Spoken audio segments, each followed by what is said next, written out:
likod.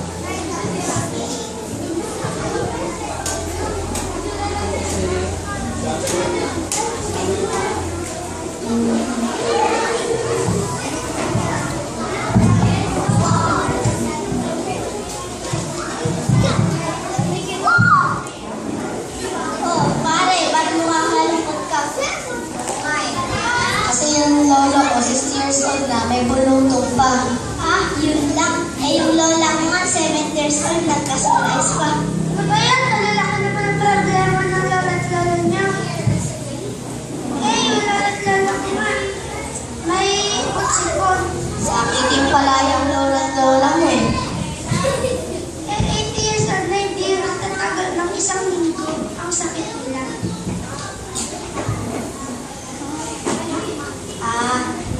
Ano sa kinato nila? Eh, di yung bukid. Bukid, ano meron sa bukid? Tara, ikikwenta ko sa inyo.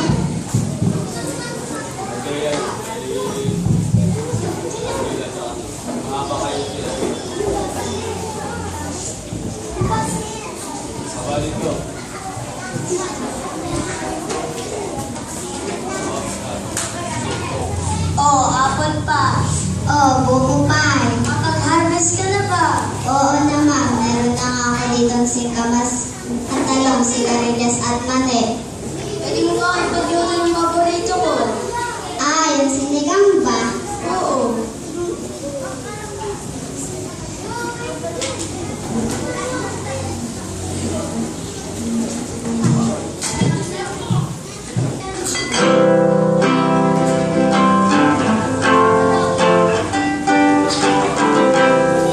Pwede ko ba tikman niya na? Pwede ko ba tikman niya niluluto mo? Oo naman, buko pa.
Kaya pala, sikreto ng lola mo.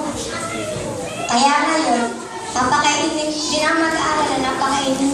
Di na mag-aalala na kahit may sakit ang lola ko. Papakainin mo na siya ng prutas at gulay. Ako rin, ibibili ko na siya, i-grocery ko na siya ng gulay para lagi siyang malusog. Tara, tuloy na natin yung kwentuhan.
Okay, palakpakan naman po dyan. Wow, maraming po salamat. So, hindi na daw po sila kakain na